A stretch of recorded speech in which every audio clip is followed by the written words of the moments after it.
봐라 지금 살 사람이 없으니까 매물이 이렇게 쌓이는 거 아니냐. 매물에 대한 이야기도 좀 궁금한데요. 매물이 이렇게 쌓이면 이게 떨어질 수밖에 없다. 강조 포인트를 많이 두시더라고요. 저는 학교에 오래 있었기 때문에 말씀을 드릴 수 있는데요. 일단 그 통계라는 게 아실이라고 하는 부동산 정보회사가 3년 전 정도에부터 만든 통계예요.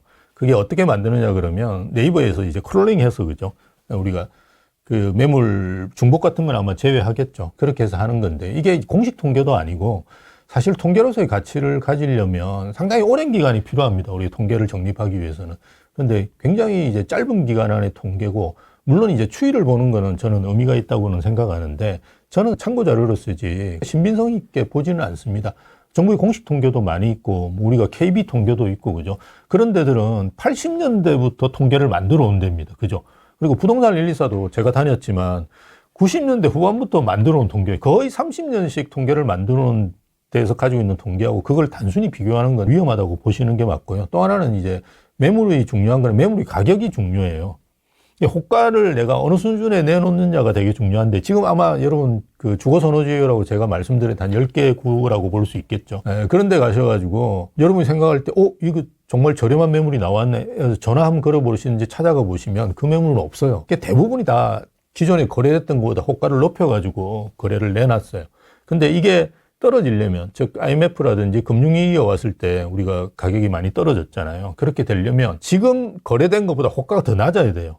그렇게 해서 실제로 이제 거래가 IMF 끝나고, IMF 98년도에 IMF가 저희가 터졌는데 99년도 거래량이 훨씬 많아요. 98년부터. 그러니까 IMF 닥치기 전에는 그래도 거래가 꾸준히 됐을 거 아니에요. 그거보다 훨씬 더 거래가 많아요.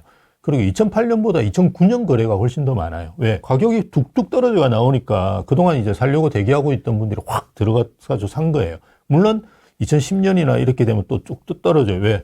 사고 보니까 더 떨어질 거 그러니까 더 이상 이제 안 덤벼들어서 그렇지만, 거래가 된 매물이 많이 나왔을 때 거래가 확 늘어나면서 가격이 확 떨어집니다. 근데 지금과 같이 호가가 굉장히 높은 상태에서는 거래되는 것도 사실은 쉽지는 않고, 많이 거래도 안 되고 옛날에 비해서, 그리고 가격이 떨어질 수가 없죠. 가끔씩 이제 금매 나온 거 거래되고 이런 것도 있고, 이렇게 되면서 이제 거래는 이루어지긴 하겠지만 대폭 거래가 일어날 수 있는 상황은 아니거든요. 왜?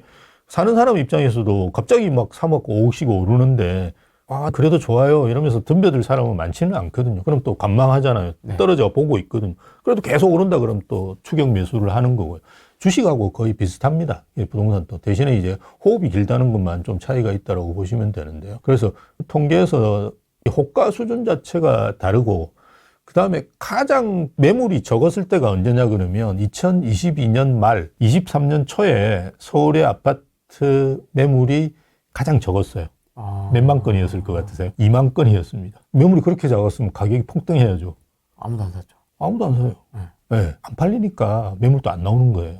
어차피 내놔봤자? 그렇죠. 내놔봤자 안 팔리는데 뭐하러 굳이 내놔가지고 뭐 고생시킵니까? 그러니까 가장 매물이 적었을 때가 가장 안 좋았을 때예요. 그래서 지금은 좀 뭐 팔려고 이제 내놓는 분도 많고, 또 뭐 중복 매물이 아니라고는 하지만 사실은 중복 매물도 제가 볼 때는 있는 걸로 판단하고, 그게 이제 클롤링으로 아무리 그 중복 매물을 걸은다고 해도 그 있는 거는 발견할 수밖에 없거든요. 최근에 또 매물들은 보면 매매로 안 되면 또 전세로도 내놓고, 전세한테 월세로 내놓고, 이렇게 내놓는 분들도 많으세요. 그래서 그 통계를 사실은 저는 잘 믿지는 않는데, 어쨌든 추이 자체를 본다 그러면 늘어나는 건 맞으니까요. 저도 뭐 맞다고 볼 수 있는데, 그 통계가 가지고 있는 한계들을 아시면서 이제 보시는 게 필요하겠죠. 이제 제가 말씀드리는 거는 한 10개 정도 되는 구들, 그죠? 서울의 주거선호지역이라는 구고, 이를테면 노도강이라든지 이런 쪽은 지금도 아마 가격 협상하면 가격 협상도 해줄 거고, 층, 향, 뭐 골라서 들어갈 수 있으실 거고, 할 거예요.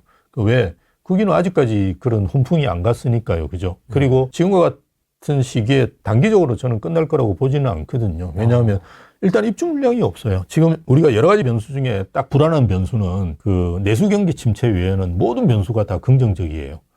지금 금리 같은 것도 어쨌든 떨어뜨리려고 정부에서 하지, 그죠? 오늘 0.25 떨어졌죠? 아마 기준금리 같은 것도 떨어뜨려서, 오늘 떨어뜨렸나요? 제가 오면서 못 봤는데 기준금리 당연히 떨어뜨릴 거고요. 그리고 가상금리를 예전에는, 작년에 여러분 한 한 5월 정도에 은행에 가셔가지고 주택담보대출을 받으셨으면 한 3.3 정도에 받으셨어요. 근데 작년은 잘 아시다시피 지금보다 이거 떨어뜨렸으니까 0.75%포인트가 기준금리가 높았어요. 그런데도 불구하고 지금 한 4% 초반이거든요. 지금보다 1%포인트 낮았어요. 정부에서 계속 금리 올리라고, 그죠? 은행들 쥐어짜가지고는 가상금리를 그렇게 올려놓은 거거든요. 근데 이게 이제 정부에서는 지금 입장에서 경기 침체도 너무 심한 것 같고, 그래서 다시 은행한테 좀 풀어라 이야기를 하고 있거든요. 그래서 얼마 전에 제가 우리은행인가 그러니까 유주택자에 대한 대출도 풀겠다 이렇게까지 지금 나오고 있는 상황이기 때문에 금리는 3%대로 담보대출 금리는 떨어질 거예요. 그러니까 그게 티핑 포인트가 될 가능성이 굉장히 크다고 봐요. 4%하고 3%는 저희도 이제 그 대출을 알선을 해드리거든요. 이렇게 상담을 할 때, 고객님은 3%대 나오던데 이러면 너무 좋아하세요.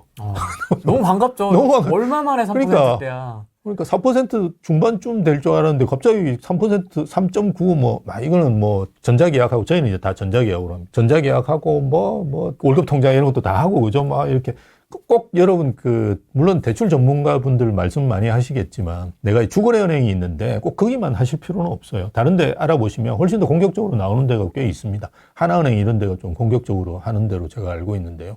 그런 데로 옮기시면 돼요. 월급 통장 옮기는 거예요. 요즘은 너무나 간단한데. 그러니까 부수거래 자꾸 시키니까.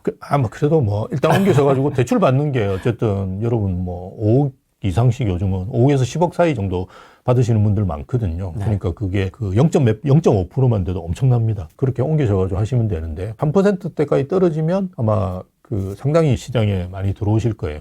그래서 모든 환경은 다 좋아요. 좋은데 딱 하나 내수경계 침체. 그거는 뒤에서 좀 드릴 말씀이 있겠지만 네. 이 월세화로 가는 거. 저는 이제 제일 걱정하는 게 지금 월세가 상당히 높습니다. 2.5에서 한 3% 정도 수익률이 나오는데 이건 운용 수익입니다. 네. 그래서 자본 차익까지 고려한다 그러면 거의 7, 8% 이상이 나오는데요. 이렇게 월세화로 가는 시장이기 때문에 아마 그에 따른 소비가 많이 줄어들고 있는 부분이 아닐까. 왜냐하면 미국 같은 데서는 주거비가 전체 물가지수에서 차지하는 비중이 50%가 넘어요. 그래서 우리는 아직까지 그렇게 되진 않습니다. 왜냐하면 집주인이 간주 임대료라고 해서 집주인은 이제 임대료를 내는 건 아닌데 우리가 기회비용 비슷하게 간주 임대료를 포함시킵니다. 그렇게 해서 하는데 우리는 그렇지 않기 때문에 제가 알고 있기로는 한 20, 30% 정도 되는 걸로 알고 있거든요. 그런데 이게 큰 비중이다 보니까 어쨌든 월세를 자꾸 내시게 되면 소비할 돈이 없어지는 것 같고요.